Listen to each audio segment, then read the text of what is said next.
నమస్కారం. మనం ఓం అనే శబ్దం వింటూనే ఉంటాం. పూజలు జరిగేప్పుడు ఓం ఓం అని అనటం మనం వినటం సర్వసాధారణం. అయితే ఈ ఓం ఎక్కడి నుండి వచ్చింది, ఎలా వచ్చింది అనేది తెలుసుకుంటే కొంచెం విచిత్రంగా ఉంటుంది. బ్రాహ్మణార్యులు బౌద్ధం నుండి ఒక్కొక్కటి తస్కరిస్తూ వచ్చిన విధంగానే ఈ ఓం శబ్దాన్ని కూడా అక్కడి నుంచే తస్కరించారు. నేను తెలుసుకున్న కొన్ని ప్రాథమిక అంశాలు మీతో పంచుకుంటున్నాను. ఓం అనేది ఎక్కడి నుంచి వచ్చిందంటే, మనకు తెలుసు బౌద్ధం హీనయానం, మహాయానం, వజ్రయానం, తంత్రయానం ఇట్లా విభజింపబడుతూ వచ్చింది కాలక్రమంలో. థేరవాదం అంటే ఆ బుద్ధుడు చెప్పిన అంశాలని మాత్రమే వాళ్ళు పరిగణనలోకి తీసుకుంటారు. ఆ తర్వాత డెవలప్మెంట్స్ ఉండవు. దాన్ని హీనయానం అని కూడా అన్నాం. తర్వాత మహాయానం వచ్చేసరికి ఆ హీనయానానికి కొన్ని ఎడిషన్స్, డెవలప్మెంట్స్ జరుగుతూ వచ్చాయి. వజ్రయానంలోకి వచ్చేసరికి మరికొన్ని ఎడిషన్స్ జరుగుతూ వచ్చాయి. ఇక తంత్రయానం మనం చెప్పనక్కర్లేదు. తంత్రాలు, మంత్రాలు అనేక రకాలైన అన్నీ దాంట్లో జత చేయబడ్డాయి. సరే, ఈ ఓం అనే శబ్దం ఎక్కడి నుంచి వచ్చిందంటే, మహాయాన బౌద్ధంలో వాళ్ళు ఒక మంత్రాన్ని రాసుకున్నారు. అదేమిటి? ఓం మణి పద్మేహం. ఓం మణి పద్మేహం అనేది మహాయానంలో బౌద్ధులు రాసుకున్న మంత్రం. ఈ ఓం మణి పద్మేహం అనే దాంట్లో నుంచి ఆ మొట్టమొదటి పదం ఓంను స్వీకరించి, అది తమకు ఆ ఈశ్వరుడే అందించినట్టు, దానితోటే ఈ సకల చరాచర సృష్టి అంతా జరుగుతూ వచ్చినట్టు, అన్ని శబ్దాలు ఆ ఓంలోనే ఉన్నట్టు, దానికి చిలువలు పలవలుగా కథనాలు చెప్పుకుంటూ వచ్చారు. ఇంకా ఇటీవలి కాలంలో ఓం అనే దానికి చాలా విలువ ఉంది అని నాసా కూడా చెప్పింది అని పిట్ట కథలు ప్రచారం చేస్తూ వచ్చారు. అవన్నీ పక్కన పెట్టండి. చారిత్రకంగా మనము లోపలికి పోయి విషయాన్ని అర్థం చేసుకునే ప్రయత్నం చేద్దాం. బుద్ధుడు చెప్పిన అష్టాంగిక మార్గంపై నడుస్తూనే బౌద్ధులు తర్వాత కాలాలలో అంటే 7-8 శతాబ్దాలలో కొన్ని మార్పులు చేర్పులు చేసుకున్నారు. అప్పుడు ఈ ఓం మణి పద్మేహం అనే ఒక మంత్రం కూడా వాడుకలోకి వచ్చింది. ఆ మహాయానం ఉన్నప్పుడు బౌద్ధం మొత్తం ఆసియా ఖండంలోని దేశాలన్నిటికీ బాగా వ్యాపించింది. కొంతకాలం గడిచిన తర్వాత ఆ మహాయానంలో నుంచి వజ్రయానం అని ఇంకొక శాఖ మొదలైంది. అయితే ఈ శాఖ మహాయానంలాగా బాగా విస్తరిల్లి పోలేదు. టిబెట్, లడాక్, లేహ్ లాంటి ప్రాంతాల్లో పరిమితమై ఉంది. అందుకే చూడండి, ఈ టిబెట్, లడాక్, లేహ్ ప్రాంతాల్లో బౌద్ధ దేవాలయాలు, అక్కడ పూజలు, విగ్రహారాధనలు అవన్నీ మనం చూస్తుంటాం. బుద్ధుడు బతికి ఉన్నప్పుడు తను అవతార పురుషుణ్ణని కానీ, తనకు అతీంద్రియ శక్తులు ఉన్నాయని కానీ ఎక్కడ ఎప్పుడు చెప్పుకోలేదు. తను కేవలం ఒక సామాన్య మానవుణ్ణి అని మాత్రమే చెప్పుకున్నాడు. అయితే ఆయన అనుయాయులు, ఆయన ఆలోచన ధోరణిలో నడుస్తున్నవారు ఆయనకు ఒక భగవత్ స్వరూపాన్ని కలిగించారు. ఆ భగవత్ అనే శబ్దం కూడా బౌద్ధంలో నుంచి వచ్చింది. భగవానుడు, భగవత్, భగవాన్ అంటే పరిపూర్ణ మానవుడు అని పాళి భాషలో అర్థం. దాన్ని కూడా మన వాళ్ళు తస్కరించి వైదిక ధర్మశాస్త్రాల్లో రాసుకున్నారు. అది వేరే విషయం. సో చెప్పేది ఏమిటంటే, బుద్ధుడు చెప్పుకోలేదు తను అవతార పురుషుడినని గాని, గొప్ప శక్తులు ఉన్నవాడినని గాని చెప్పుకోలేదు. తను మానవ మాతృణ్ణని, నరుణ్ణని మాత్రమే గ్రహించాడు. అదే విషయం చెప్పాడు. అయితే జీవన విధానంలో మనం అనుసరించాల్సిన విషయాలు ఆయన చెప్పాడు. 3 శరణాల గురించి మనకు తెలుసు, అష్టాంగ మార్గం గురించి మనకు తెలుసు. అట్లాంటివి కొన్ని జీవన విధానంలో పనికొచ్చే అంశాలు చెప్పాడు. కానీ ఆయన అనుచరులు తర్వాత కాలంలో దాన్ని అభివృద్ధి చేసుకుంటూ, అంటే అదే అష్టాంగ మార్గాన్ని ఆధారం చేసుకుని దాని మీద మళ్ళీ కొన్ని నిర్మించుకుంటూ, కొన్ని ఎడిషన్స్ చేసుకుంటూ పోయారు. అది మహాయాన శాఖగా అయింది.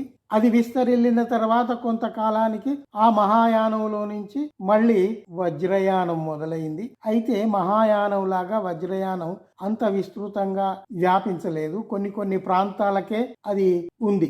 ఈ వజ్రయాన వాళ్ళు విపස්සన గురించి చెప్పారు. విపස්සన చేయటం. తర్వాత మనం ఆ బౌద్ధులలో చూస్తే ఒక చిన్న గిన్నె పట్టుకొని దాని చుట్టూ ఒక కర్ర ముక్క తిప్పుతూ ధ్వనులు చేస్తారు. వాళ్ళ ఉద్దేశం ఏమిటంటే ఆ ధ్వని ప్రకంపనాలతో శరీరం యొక్క స్వాస్థత, ఆరోగ్యం బాగుంటుందని వాళ్లకు ఒక అభిప్రాయం. ఆ ధ్వని ప్రకంపనాల వల్ల శరీరారోగ్యం మెరుగుపడుతుంది అని వాళ్ళు నమ్మారు. అందువల్ల దానికి సంబంధించినవన్నీ ఆ విపස්සన, కఠినమైన విపස්සన వాళ్ళు అప్పుడు నిర్ణయించుకున్నారు. తర్వాత కాలంలో ఆ కఠినమైన విపස්සనను సులభ మార్గాల ద్వారా సరళీకరించారు. ఇప్పుడు మనం ఆ సరళీకరించిన విపස්සన మార్గం మనం చూస్తుంటాం. అయితే ఈ చికిత్స విధానాలలో ఈ ధ్వని ప్రకంపనలు ఉపయోగపడతాయి అని వాళ్ళు నమ్మారు. ఇకపోతే మనం లోగడ చెప్పుకున్నాం, బుద్ధుడు అన్ని వదిలేసి అరణ్యాలలో సమాధిలో కూర్చొని జీవన మార్గాన్ని అన్వేషించాడు అని మనం చెప్పుకున్నాం. కానీ ఆయన అనుచరులు, అనుయాయులు బుద్ధుడు ఒక రాజకుమారుడు కదా, ఆయనను రాజకుమారుడి వేషధారణలో మనం ఎందుకు చూడకూడదు అనుకుని అవలోకేతేశ్వర్ అని ఒక పేరుతో విగ్రహాలు తయారు చేశారు. ఆ విగ్రహాలు ఎట్లా ఉంటాయి? రాజకుమారుల్లాగా ఉంటాయి. కిరీటాలు, చేతిలో అస్త్రాలు అవన్నీ ఉంటాయి. అదే ఆ అవలోకేతేశ్వర్ విగ్రహమే తర్వాత వజ్రయానంలోకి వచ్చేసరికి ఇంకా దానికి చేర్పులు మార్పులు చేసుకుంటూ వచ్చి విగ్రహాలలో చాలా తేడాలు వచ్చాయి. అదే అవలోకేతేశ్వర్ విగ్రహమే ఒక్కో చోట కత్తి పట్టుకొని, ఒక్కో చోట చక్రం పట్టుకొని, అష్టాంగ మార్గానికి సంబంధించిన ఆ చక్రం పట్టుకొని కనబడతాడు. తర్వాత చేతులు కూడా 2కు బదులు 4, 6 అనేక చేతులు ఉన్న విగ్రహాలు మనకు కనబడతాయి. ఇవన్నీ బుద్ధుడివి అని మనకెట్లా తెలుసు? అవి హైందవ ధర్మం ప్రకారం వీళ్ళే తయారు చేసుకొని ఉంటారు కదా అంటే తప్పు. ఎందుకంటే మీరు అట్లా దొరికిన అన్ని విగ్రహాల కింద ఈ మంత్రం ఉంటుంది. ఓం మణి పద్మేహం అని ఆ బౌద్ధుల మంత్రం ఏదైతే ఉందో ఈ విగ్రహాల కింద తప్పకుండా ఉంటుంది. పరిశోధకులు వాటిని గమనించి ఇవి బౌద్ధ విగ్రహాలు, బౌద్ధానికి సంబంధించినవి, మార్పులు చేర్పులు అవుతూ వచ్చాయి అనేది తెలియజేశారు. మనకు చూస్తుంటాం, బుద్ధుడు ఒక పద్మంలో కూర్చొని సమాధిలో కూర్చున్నట్టుగా చూస్తుంటాం. అట్లాగే బుద్ధుడి చేతిలో కమలం పువ్వు ఉన్నట్టుగా కూడా చూస్తుంటాం. కొన్ని విగ్రహాలలో బుద్ధుడి విగ్రహమే కానీ ఒక పాత్ర ఉంటుంది, నీటితో నిండిన ఒక పాత్ర ఉంటుంది, అది కూడా చూసాం. తర్వాత వజ్రాయుధం పట్టుకొని ఉండటం చూసాం. అష్టాంగ చక్రం పట్టుకొని ఉండటం, శంఖం పట్టుకొని ఉండటం, ఇవన్నీ చూసాం. అయితే వీటన్నిటిని చూసి ఈ వైదికులు వీటిని మనం మార్చుకోవచ్చు కదా అని హిందూ దేవీ దేవతలుగా మార్చుకున్నారు. మీరు చూడండి, బుద్ధుడి కళ్ళు కప్పేసి తెల్ల రంగు పూసేసి ఒక పెద్ద దేవతలాగా చూపెడతారు. అనేక మార్పులు చేర్పులు. ఇప్పుడు ఉదాహరణకు బుద్ధుడి ఆరామాలలో బుద్ధుడి శిల్పాలు ఉన్న చోట చూడండి, బుద్ధుడు సమాధిలో కూర్చొని ఉంటే ఒక నాగుపాము వచ్చి ఆయనకు పడగా నీడబడుతుంది. నాగుపాములు కాదు, అక్కడ నాగజాతికి చెందిన వారు, వాళ్ళంతా బౌద్ధులు, బుద్ధునికి అనుచరులుగా ఉన్నారు, ఆయనను రక్షించుకుంటూ ఉన్నారు. అయితే ఆ బుద్ధుడు నాగుపామును తీసుకుని ఆ నాగుపామును ఆదిశేషు అని చెప్పి ఈ బుద్ధుడి విగ్రహాన్ని విష్ణు అవతారంగా పడుకోబెట్టి ఇవి ఎట్లా మార్పులు చేర్పులు జరిగాయి అనేది మనం గ్రహించాలి. అట్లా కాదు మాది స్వతంత్రంగా వచ్చింది అంటే అదే నాగుపాము ఎందుకండి మీకు? ఆ బుద్ధుడి విగ్రహాన్ని ఆయన మహాభినిష్క్రమణం జరిగి పడుకున్న విగ్రహాలు ఉంటే వాటిని తెచ్చి ఇక్కడ పాలకడలిలో పడుకున్నాడు శ్రీ మహావిష్ణువు అని మీరు రాసుకున్నారు. అవే విషయాలు సంగ్రహించి రాసుకోవటం ఎందుకు? ఇది కదా ప్రశ్న. ఓం అనేది మీకు ఆ సృష్టి ఆ సర్వేశ్వరుడే ఇచ్చి ఉంటే మరి ఇదెందుకు? మీకంటే ముందు బాగా విస్తరిలిన ఆ బౌద్ధంలో నుంచి ఓం మణి పద్మేహం అనే మంత్రంలో నుంచి ఆ ఓముని ఎందుకు తస్కరించి మీరు వాడుకుంటున్నారు?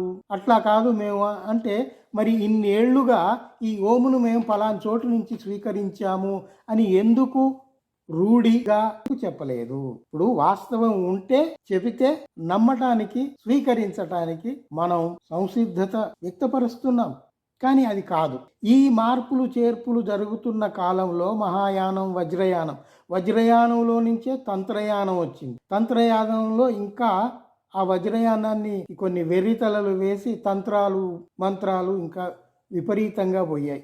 అయితే ఈ వజ్రయానం సమయంలోనే మహాయానం వజ్రయానం జరుగుతున్న మధ్య కాలంలోనే బుద్ధుడి జాతక కథలు ప్రారంభమయ్యాయి. బుద్ధుడు ఆయన పూర్వజన్మ వృత్తాంతాలు అవన్నీ వీళ్ళు రాసుకుంటూ వచ్చారు.